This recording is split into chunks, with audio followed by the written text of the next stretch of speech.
Într-o seară, într-o noapte de Crăciun, în Betleem, în Iudeea, după cum păstorii spun, bunul Iosif și Maria de departe au venit și s-a întâmplat acolo ceva nemaipomenit.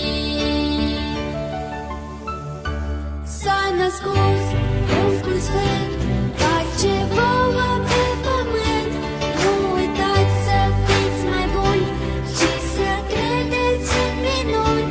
S-a născut Pruncul Sfânt, pace vouă pe pământ. Nu uitați să fiți mai buni și să credeți în minuni. Magii au venit atunci când soarele a pus aur, smirnă și tămâie, pentru prunc ei au adus.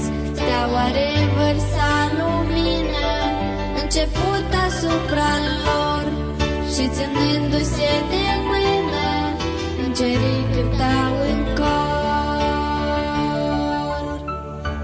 S-a născut Pruncul Sfânt, pace vouă pe pământ.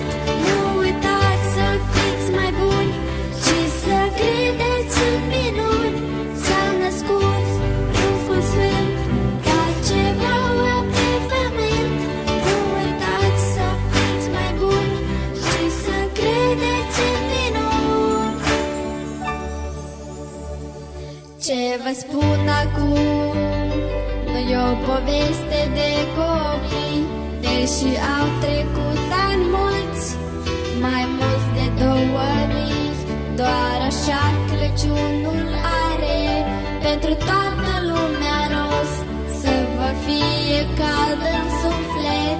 Spune, Andra, cum a fost? S-a născut Pruncul Sfânt,